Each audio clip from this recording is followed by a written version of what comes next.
오늘 마가복음 본문 말씀은요 11장부터 16장까지 나와 있는 말씀의 후반부에 들어갑니다. 마가복음은 특별히 11장부터 예수님이 예루살렘에 입성한 난 다음부터 있었던 사건을 기록하고 있어요. 안식 후 예수님께서 예루살렘으로 입성하는 모습이 11장에 등장을 하지요. 오늘날로 말하면 주일입니다. 주일날 우리 예수님이 나귀를 타고 예루살렘에 입성하는 모습을 보게 되지요. 그리고 월요일을 됐을 때 우리 주님이 무화과 나무를 저주하십니다. 그리고 성전에 들어가서 성전을 정결하게 하시지요. 화요일에는 성전을 정결하게 했던 그 사건 때문에 비롯되어진 권위 논쟁, 납세 논쟁, 그리고 부활 논쟁, 첫 번째 계명이 무엇이냐라고 말하는 종교 지도자들과의 논쟁들로 이어지게 됩니다. 그리고 또 한 가지는 제자들에게 마지막 때에 대한 그 말씀을, 그 교훈을 하시는 거지요. 그 후에 수요일부터 금요일 새벽까지의 사건이 오늘 14장에 기록되어져 있습니다. 이제 예수님은 십자가를 지실 때가 점점 가까워지고 있는 거지요.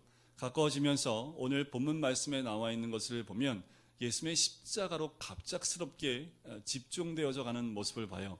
오늘 1절과 2절 말씀에 보면 대제사장과 서기관들이 어떻게 합니까? 예수님을 죽이려고 하는 음모를 꾸미게 돼요. 그리고 마지막 10절과 11절에 보면 그들과 협조하는 예수님의 제자인 가룟 유다가 나옵니다. 그 가룟 유다가 예수님 잡아 죽이기 위해서, 예수님을 십자가에 죽이기 위해서 협조하는 그 모습이 마지막 부분에 나옵니다. 마가복음의 특징 가운데 하나는 뭐냐면요, 이렇게 사건들을 샌드위치식으로 이렇게 배열하는 경우가 많습니다. 오늘 처음에 나와 있는 대제사장과 서기관들의 이야기와 또한 가룟 유다의 배반 사이, 그 사이에 옥합을 깨뜨리는 한 여인의 사건을 집어넣은 거죠. 삽입해 넣은 겁니다. 왜 그랬을까요? 대조시키기 위해서입니다.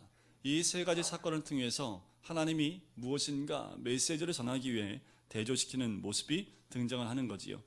그렇게 어떤 사람을 희생해서라도 자기의 이익을 얻으려는 대제사장과 서기관들, 사랑하는 그 스승을 돈에 대한 탐욕으로 배반하는 가룟 유다, 그 사이에 한 여인의 고귀한 사랑과 헌신을 대조시키며 읽을 수 있도록 그 중간에 이렇게 삽입해 놓은 부분입니다.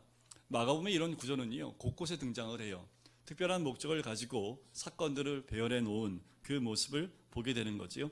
오늘 1절과 2절 말씀에 보면 대제사장과 서기관들이 궁리하는 모습이 나옵니다. 무엇을 궁리합니까? 예수를 흉계로 잡아 죽일 방도를 구하고 있다는 거지요.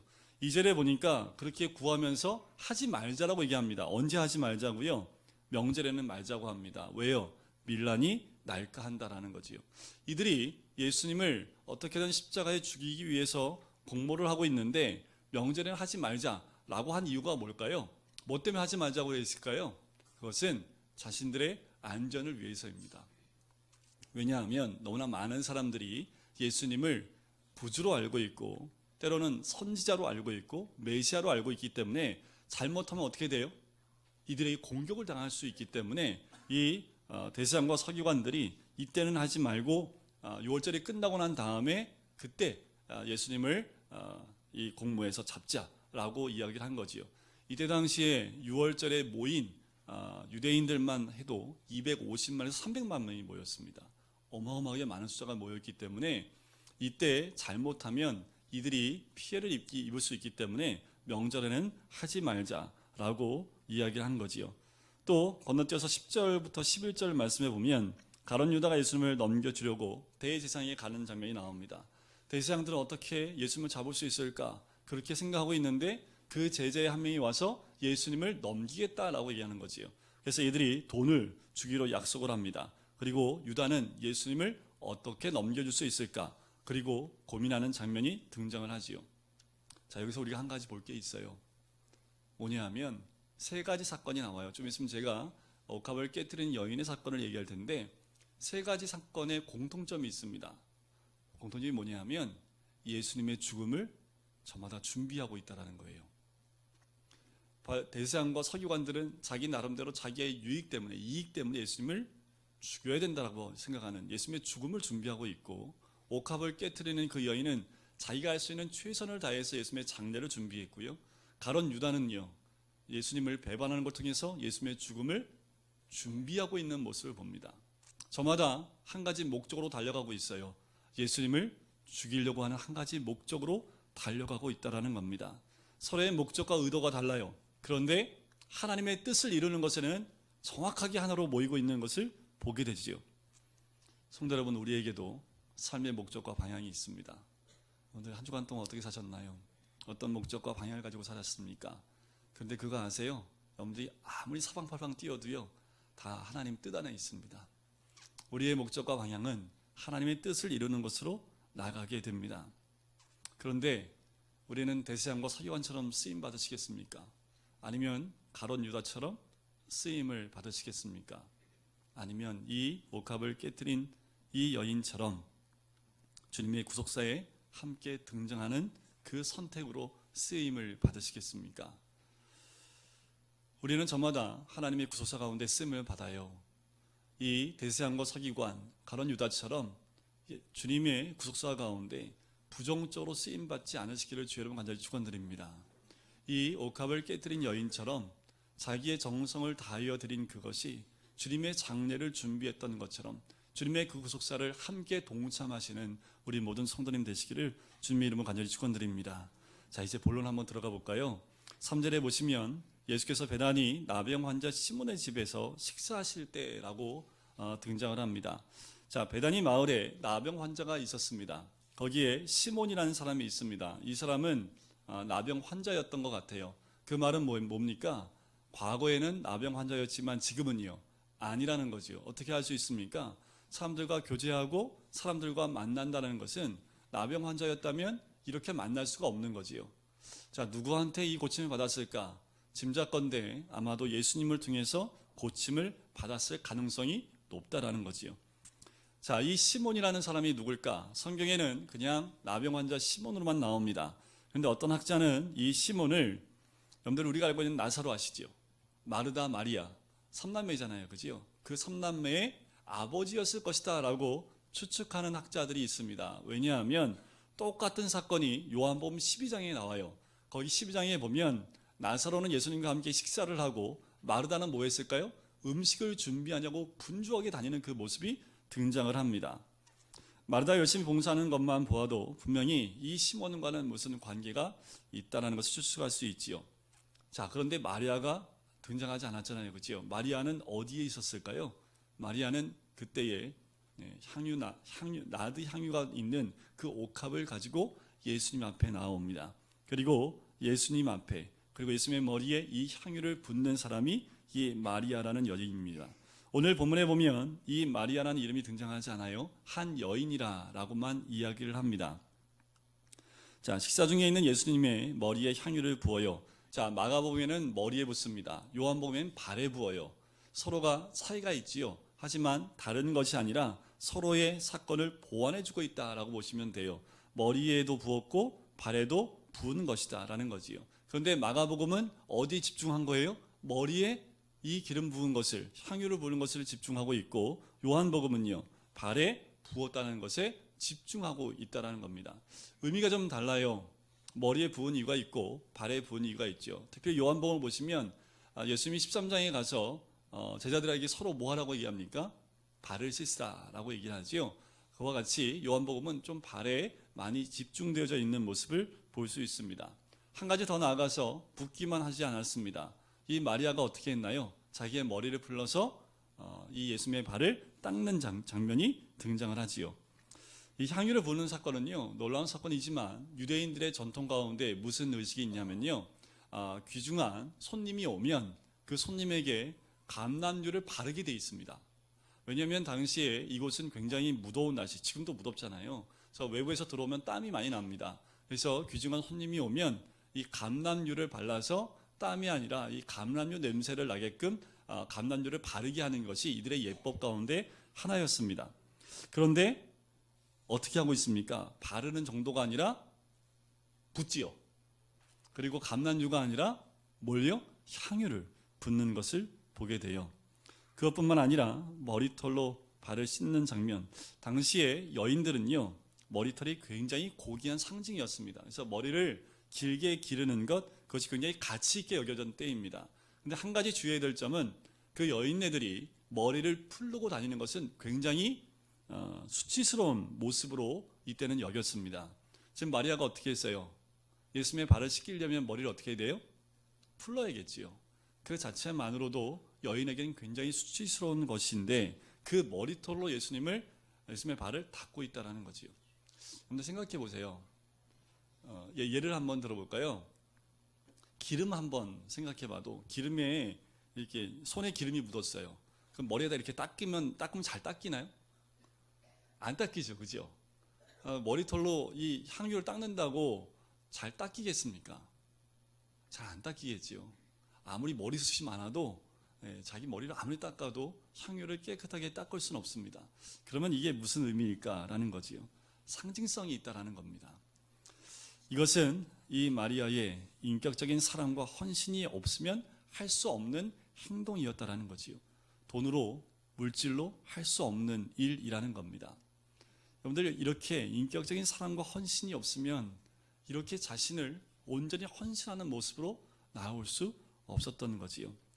여러분들 이틀 동안 김장을 준비하시는 여러분들의 그 모습들을 보면서 저마다 멀리서 오시기도 하고 자신의 시간을 비우기도 하고 여러 가지 모습으로 섬기는 모습을 보면서 다 동일한 마음이 아니었을지 모르지만 그 모습 하나하나를 우리 주님이 보신다면 이 여인의 모습이 아닐까라는 생각을 제가 말씀을 준비하면서 문득 생각하게 됐습니다.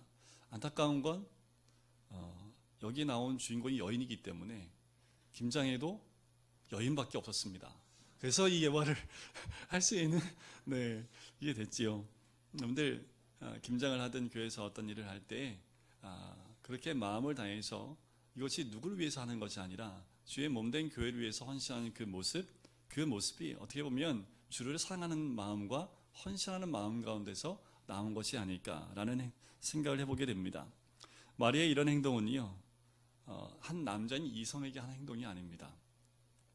이 모습은 예배의 행동이기 때문에 이 마음의 중심을 다하고 사랑을 다하는 그 마음 자체가 하나님께 예배의 행동으로 드려진 행위라는 겁니다. 사람들의 시선을 의식했다면 예수님이 어떻게 했을까요? 너 왜 그래? 라고 했을 텐데 우리 예수님의 모습을 보면 전혀 그 여인에 대해서 말을 하지 않습니다.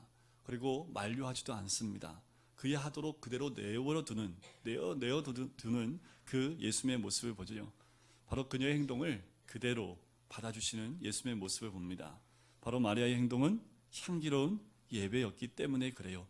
옥합을 깨뜨려 나온 나드 향유뿐만 아니라 그녀의 마음과 섬김 그리고 사랑에서 나오는 그 향기로운 예배의 제사가 더 가득 그 장소를 채웠기 때문에 그렇습니다. 예배란 뭘까요? 예배란 가장 가치 있는 그 소중한 것을 드리는 것이 예배입니다. 우리 마음에 있는 사랑이라는 가치, 섬김이라는 가치, 우리가 누릴 수 있는 것을 깨뜨리는 가치, 그것을 주님께 드리는 것이 예배이지요. 무엇이 가치 있는 것이 깨뜨려지고 드려지고 그리고 나누어지고 섬겨져야 되는 것, 그것이 참된 예배의 모습입니다. 주님이 이 여인을 봤을 땐 어떻게 보신 거예요? 예배의 모습으로 보신 겁니다. 그 여인이 드리는 그 섬김과 헌신과 사랑, 그 모든 소중한 가치를 주님께 부어드리는 모습 자체가 하나님 보시기엔 온전한 예배의 모습이었다라는 거지요. 자, 그 모습을 보면서 옆에서 화내는 사람이 있어요. 여러분들 있어요. 나는 헌신과 감사와 기쁨과 이 모든 것을 소중한 것을 주님께 드리려고 해서 드린 건데 그 옆에는 어떤 사람이 있어요? 4절을 보실까요? 어떤 사람들이 화를 내어 서로 말하되 어찌하여 이 향유를 뭐 한다고요? 허비하는가?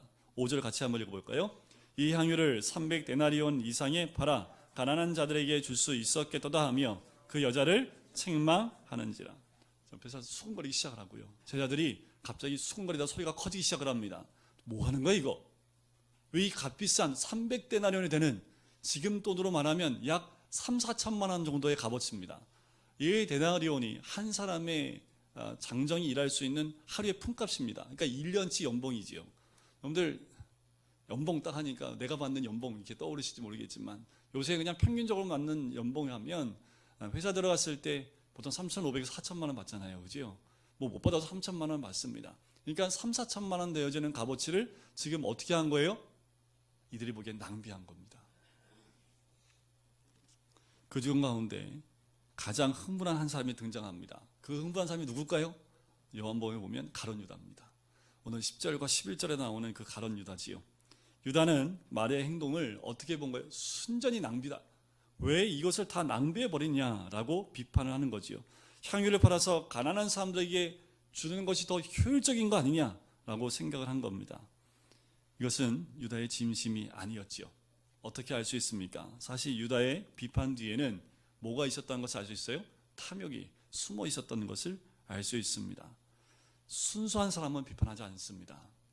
예수님처럼 순수한 마음으로 그것을 받아들일 수 있다는 거지요. 하지만 가룟 유다는 마리아의 하나님께 대한 또한 예수 그리스도께 대한 사랑과 헌신을 있는 그대로 받아들이지 않고 비판하고 있는 모습을 보게 되는 거지요. 이렇게 마리아를 비판하는 가룟 유다는 어떻게 됩니까? 결국 돈 때문에 예수님을 팔아 넘기게 되는 거지요. 그러나 마리아는 어떻습니까? 마리아는 자신의 모든 것을 다 드려 예수님께 영광을 올려드리는 겁니다. 자기의 탐욕을 지키기 위해서 예수님을 제거하는 사람들과 자신의 모든 것을 깨뜨려 예수님을 높이려고 하는 마리아는 서로 극명하게 대조가 되는 거지요. 오늘 어떠십니까? 지금 이 시대에도 또한 모든 그리스도인들 가운데 지금 이 마리아를 비판하고 있는 사람이 누굽니까? 제자들이잖아요. 우리 믿는 사람들 가운데 이렇게 나눠줄 수 있다라는 거지요. 우리 모두가 자신을 깨뜨려 예수님을 높여드리는 이 여인과 같은 예배를 드리시기를 주의 이름으로 간절히 축원드립니다. 마리아는 자신의 옥합을 깨뜨려서 예수께 향유를 부어드렸지만 가룟 유다는요, 예수를 깨뜨려서 자기의 탐욕을 채운 사람이 이 가룟 유다라는 사람입니다. 유다는 예수님을 얼마에 팔았을까요? 은 30이에요. 은 30을 환산을 해보면 약 120데나리온 값어치를 가지고 있습니다. 지금 300데나리온 때문에 이 여인을 비판하고 가난한 사람에게 나눠주지 않았냐고 했던 그 가룟 유다가 얼마요? 120데나리온에 예수님을 팔아 넘깁니다. 마리아는 최고의 예배를 드렸지만 유다는 최악의 배신을 하게 되지요. 예수님은 마리아의 행동을 비판하는 그리고 정죄하는 그 제자들에게 다음과 같이 말씀을 하십니다. 6절 말씀을 같이 읽어볼까요? 시작. 예수께서 이르시되 가만두라. 너희가 어찌하여 그를 괴롭게 하느냐?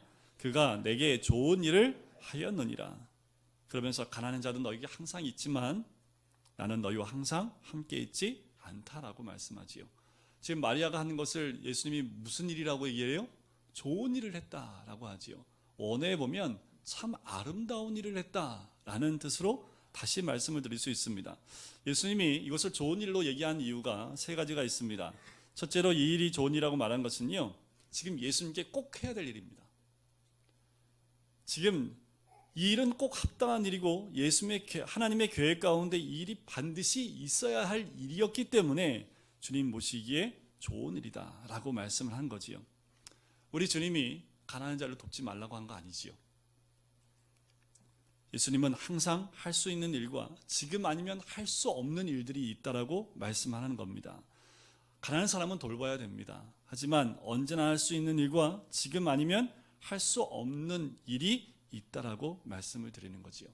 근데 마리아가 예수님 머리에 향유를 부어요.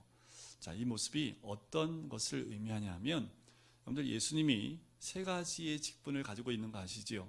구약에 보면 기름 부음 받는 사람이 세 사람이 있습니다. 제사장, 왕, 선지자. 이 세 사람은 기름 부음을 받는 사람들입니다. 근데 우리 예수님이 삼중직을 갖고 계시다고 얘기하잖아요. 여러분들 우리 예수님의 공생의 기간 가운데 기름 부음 받은 거 보신 적 있습니까? 성경 어디에도 예수님이 기름 부음 받은 장면이 나오지 않아요. 이건 있습니다. 영적 기름 부음은 있어요.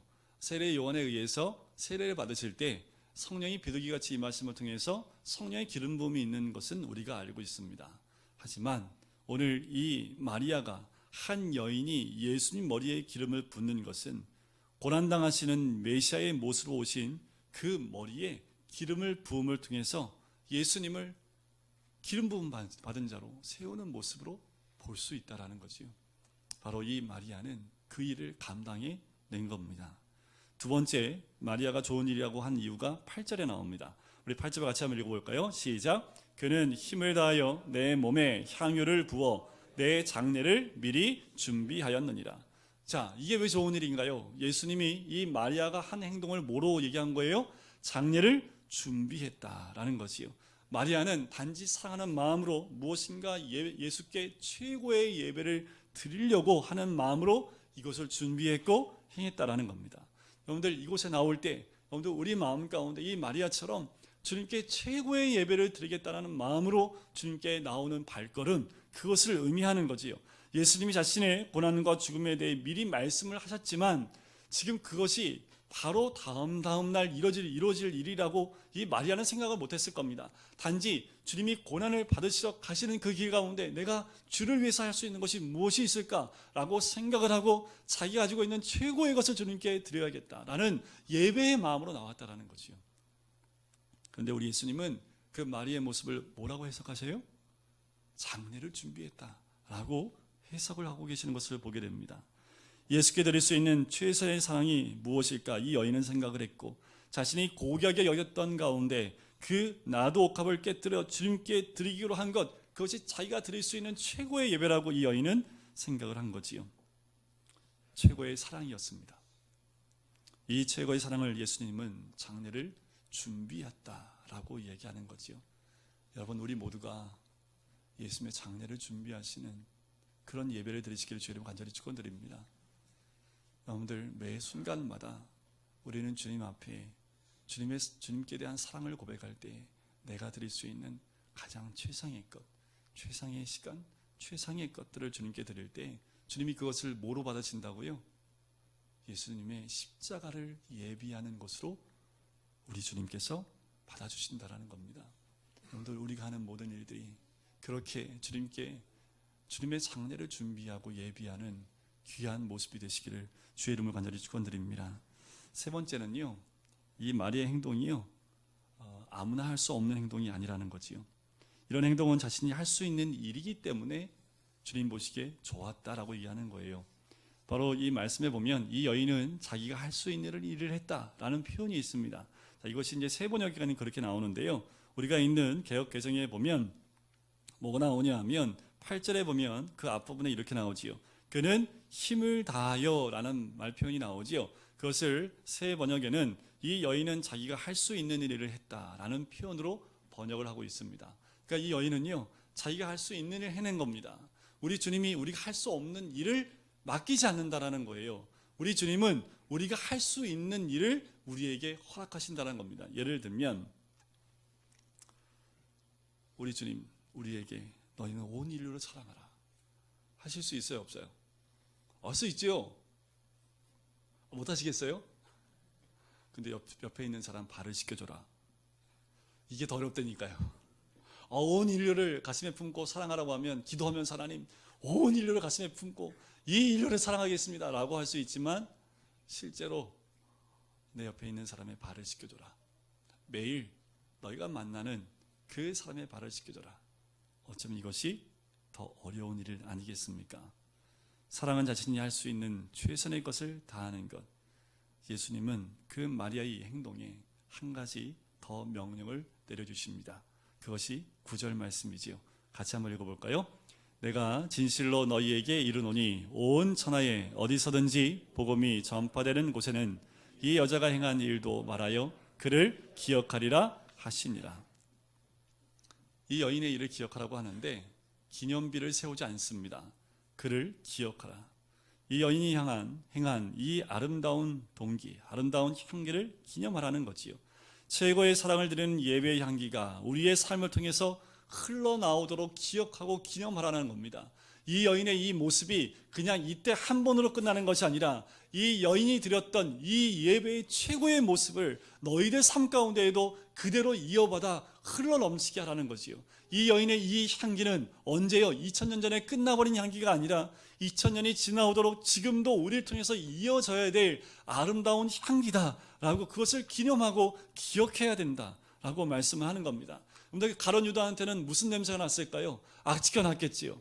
대세왕과 서기관들에게는 무슨 냄새가 났을까요? 악취가 났을 겁니다. 하지만 이 마리아에게는 아름다운 향기, 고귀한 헌신을 통한 300데나리온의 값어치에 있는 이 순전한 나드의 향기뿐만 아니라 예수님이 맡았던 그 아름다운 향기는 이의 모습 가운데, 이의 마음 가운데서 흘러넘치는 아름다운 향기였다라는 거지.